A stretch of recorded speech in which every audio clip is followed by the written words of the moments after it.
Good evening friends. நம்ம இன்னைக்கு thermodynamics என்கிற சாப்டர்ல இருந்து thermodynamics process பத்தி பார்க்க போறோம். இது physical chemistryல வரக்கூடிய ஒரு சாப்டரும் டாபிக்கும். நம்ம NCERTல எடுத்துக்கிட்டோம்னா 11th standard chemistryல இந்த thermodynamics என்கிற சாப்டர் வருது. இந்த மாதிரி மெக்கானிக்கல் இன்ஜினியரிங்லயும் thermodynamic சாப்டர் இருக்கு. இன்னைக்குள்ள வீடியோ செஷன்ல நம்ம வந்து thermodynamic process பார்க்கலாம். அந்த thermodynamic processலயும் cyclic processனா என்னன்னு பார்க்க போறோம். cyclic process இப்போ நம்ம எல்லாருக்குமே தெரியும் பைசைக்கிள் பார்த்துருப்போம். பைசைக்கிளோட வீல் வந்து எப்படி இருக்கும்? இந்த மாதிரி சர்க்கிள் ஷேப்ல இருக்கும். ஒரு சர்க்கிள் எடுத்துக்கிறோம். ஒரு சர்க்கிள் வரையும் போது என்ன பண்றோம்? இந்த இடத்துல நம்ம ஸ்டார்ட் பண்றோம். இந்த மாதிரி இப்படி ஸ்டார்ட் பண்ணாலே இந்த சர்க்கிள் முடியணும்னா அது ஸ்டார்ட் பண்ண பாயிண்ட்ல வந்து முடியணும். அப்பதான் இது ஒரு ஃபுல் சர்க்கிள் அப்படின்னு சொல்லலாம். இந்த மாதிரி தான் ஒரு சைக்கிள்னா அது ஸ்டார்ட் பண்ணின அதே பாயிண்ட்ல வந்து எல்லா சேஞ்சஸும் முடிஞ்சு அந்த ஸ்டார்ட் பண்ண பாயிண்ட்ல வந்து முடிஞ்சதுன்னா இது ஒரு சைக்கிளிக் ப்ராசஸ். இப்போ நம்ம இந்த தெர்மோடைனமிக்ஸ்ல இப்போ ஒரு சிஸ்டம் இருக்கு. இது ஒரு சிஸ்டம்னு எடுத்துட்டோம்னா இந்த சிஸ்டம் நிறைய சேஞ்சஸ் நடக்குது. இந்த மாதிரி சேஞ்சஸ் நடந்து இந்த மாதிரி இப்படி வந்து இது திருப்பி இந்த இனிஷியல் ஸ்டேஜுக்கே வரும். இந்த மாதிரி நடக்கக்கூடிய ப்ராசஸ் தான் நம்ம சைக்கிளிக் ப்ராசஸ் அப்படின்னு சொல்லுவோம். இப்போ what is cyclic process or define cyclic process? When a system returns to its original state after completing a series of changes, this process is called cyclic process. ஒரு system இருக்கு. அந்த system வந்து நிறைய changes எல்லாம் complete பண்ணி அது திருப்பியும் original ஸ்டேட்டுக்கு வரக்கூடிய இந்த ப்ராசஸ் தான் நம்ம சைக்கிளிக் ப்ராசஸ்ன்னு சொல்லுவோம். இதுக்கு நம்ம ஒரு பெஸ்ட் எக்ஸாம்பிள் பார்த்தோம்னா வாட்டர் சைக்கிள் இருக்கு. இப்போ நம்ம பாண்ட்ல எல்லாம் இருக்கக்கூடிய வாட்டர், இதுதான் பாண்டுன்னு வச்சுக்கலாம். இந்த பாண்ட்ல இருக்கக்கூடிய வாட்டர் என்ன ஆகும்? வேப்பரைஸ் ஆகி வேப்பர் ஸ்டேட்டுக்கு மாறுது. வேப்பர் ஸ்டேட்ல ஆகி இது கிளவுட்ஸா ஃபார்ம் ஆகும். திருப்பி இந்த கிளவுட்ஸ்ல இருந்து இது வந்து பிரசிபிடேஷன் நடந்து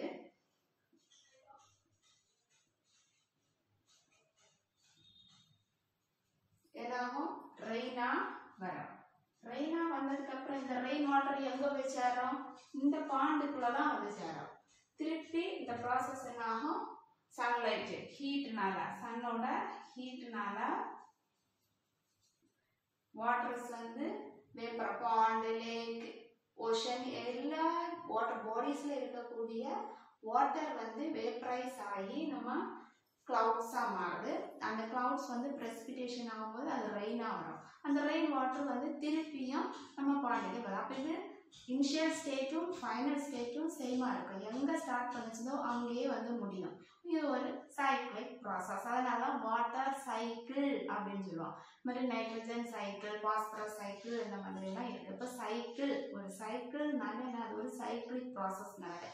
சைக்கிளிக் ப்ராசஸ்னா என்ன? ஒரு சிஸ்டம் எவ்வளவு சேஞ்சஸ் நடந்தாலும் அது திருப்பி அதோட ஒரிஜினல் ஸ்டேட்லேயே வந்து நின்றுதுன்னா அதான் வந்து சைக்கிளிக் ப்ராசஸ். ஒரிஜினல் ஸ்டேட்லேயே வந்து நின்றுதுன்னா அதோட ஃபைனல் ஸ்டேட் வந்து ஒரிஜினல் ஸ்டேட்ல வந்து முடியணும். அது வந்து ஒரு சைக்கிளிக் ப்ராசஸ். அப்போ the process in which its initial and final states are same is called cyclic process. இப்போ நம்ம cyclic processக்கு definition என்னது? When a system return to its original state after completing a series of changes, this process is called cyclic process. இப்போ cyclic process நடக்கும்போது இது initial ஸ்டேட்டும் final ஸ்டேட்டும் சேம்னு சொல்லலாம். அப்போ அங்கே internal energy delta you என்கிற வேல்யூ வந்து எப்படி இருக்கும்? 0. ஏன்னா அது எங்க ஸ்டார்ட் பண்ணிச்சதோ அங்கேயே வந்து முடியுது. அப்போ நெட் எனர்ஜி வந்து 0 ஆகும். இப்போ ஒரு ப்ராசஸ் சைக்கிளிக் ப்ராசஸா இருந்தா delta H, what is delta H? Change in heat. Delta ஹைச்ங்கிறது சேஞ்ச் இன் என்தால்பி. என்தால்பினா heat. That is also 0.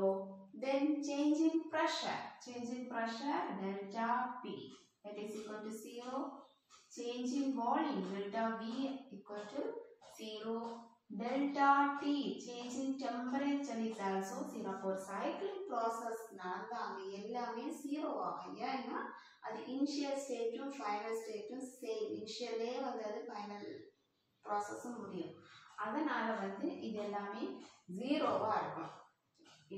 Change in internal energy is 0, change in volume 0, change in pressure 0, change in temperature 0, change in enthalpy. எல்லாமே ஜீரோவா இருக்கும் எந்த ப்ராசஸ்ல? Cyclic ப்ராசஸ்ல. ஏன் cyclic ப்ராசஸ்ல ஜீரோவா இருக்கு? In a cyclic process, its initial and final state, both the states are same. Cyclic processல change in internal energy zero. இப்போ first law of thermodynamics, last classல நம்ம first law of thermodynamics பார்த்தோம். What is first law of thermodynamics? What is first law of thermodynamics? The change in internal energy is equal to amount of heat transport to the system Q plus amount of work done on the system or amount of work done by the system, that is W. This is first law of thermodynamics. இப்போ நம்ம சொல்றோம் in a cyclic process the change in internal energy delta U equal to 0. அப்ப இங்க வந்து 0 ஆகுது இந்த change in internal energy, that is equal to Q plus W. இப்போ இந்த Q plus W வந்து நம்ம என்ன பண்றோம்னா Q equal to minus W. இந்த plus W right hand side, நீங்க left hand side வரும்போது minus W ஆகும். or W equal to minus Q. இந்த W இங்க வச்சிருந்தோம்னா இந்த Q வந்து இந்த பக்கம் வரும். அப்ப இங்க இது minus Q ஆ மாறும். அப்ப first law of thermodynamics வச்சு நம்ம cyclic processல என்ன சொல்றோம்னா the net amount of heat absorbed by the system is equal to the net amount of work done by the system. இப்போ Q plus W போட்டோம்னா என்ன? work done on the system. work done on the system. இதே இது work done by the systemத்துக்கு என்ன போடுவோம்?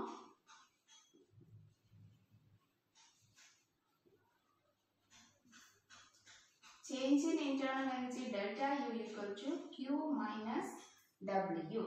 இப்போ delta U வந்து 0 போடுறோம். 0 equal to Q minus W, that is Q equal to W. ஏன்னா இங்க plus Q தான் இருக்கு. இந்த minus W left hand side வரும்போது plus W ஆ மாறுது. So Q equal to plus W. இப்போ இதுல வந்து நம்ம எப்படி சொல்லுதோம்? The net amount of heat transferred by the system is equal to net amount of work done by the system. இப்போ இந்த கேஸ்ல நம்ம என்ன சொல்லுதோம்? The net amount of heat absorbed on the system is equal to net amount of work done on the system. So for the cyclic process, the first law of thermodynamics can be simplified into the amount of heat absorbed by the system or on the system is equal to, for a cyclic process, the first law of thermodynamics can be simplified into the net amount of heat absorbed by the system is equal to the net amount of work done by the system or on the system. This is because there is no internal energy change, that is delta U equal to 0. Why? Because its initial and final state is equals or same. Initial and final state is same ஆ இருக்கிறதுனால அங்க internal energy change வந்து 0 ஆ இருக்கும். அப்ப internal energy 0 ஆ இருந்ததுன்னா நமக்கு எவ்வளவு amount of heat வந்து absorb ஆகுதோ அவ்வளவு amount of workக்கும் நடக்கும் அப்படின்னு சொல்றாங்க. எந்த ப்ராசஸ்ல? சைக்ளிக் ப்ராசஸ்ல ஃபர்ஸ்ட் லா ஆஃப் தெர்மோடைனமிக்ஸை நம்ம அப்ளை பண்ணும்போது இந்த மாதிரி நடக்கும்னு சொல்றாங்க. Heat engine. இந்த சைக்ளிக் ப்ராசஸ்க்கு தெர்மோடைனமிக்ஸ் பேஸ்ல ஒரு எக்ஸாம்பிள் கொடுத்துருக்காங்க. Heat engine.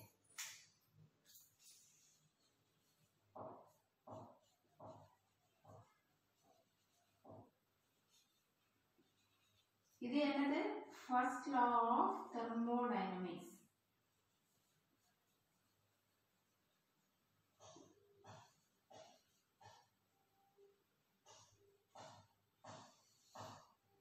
இந்த first law of thermodynamics இங்க அப்ளை பண்றோம். இப்போ இதுக்கு எக்ஸாம்பிள் வந்து heat engine. Heat engineல என்ன நடக்கும்? Engine operates on a cyclic process. Cyclic process basisல தான் heat engine வந்து operates ஆகுது. எப்படி? The heat engine absorbs heat from a hot reservoir. The heat engine வந்து heat வந்து எங்க இருந்து absorb பண்ணுதுன்னா ஒரு hot reservoirல இருந்து. Hot reservoirல இருந்து heat absorb பண்ணுது. இது heat engine. Heat engine heat வந்து hot reservoirல இருந்து absorb பண்ணி some amount of work can be done. கொஞ்சம் work வந்து நடக்குது. என்ன work நடக்கும் பெரும்பாலும் heat engineல? It ups the shaft. அங்க இருக்கக்கூடிய அந்த shaft வந்து மேலே இழுக்கிறதுக்கு யூஸ் பண்ணுவாங்க. Then the remaining heat can be rejected into cold reservoir. இங்க கொஞ்சம் heat engine absorb பண்ணுது. அந்த absorb பண்ண heatனால கொஞ்சம் work நடக்குது. மீதி heat வந்து அது எங்க ரிஜெக்ட் பண்ணோம்? cold reservoirக்கு.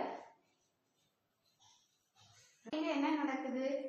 That amount of heat absorbed is equal to amount of work done by the system. எவ்வளவு amount of heat absorb ஆச்சோ அவ்வளவு amount of work நடக்குது.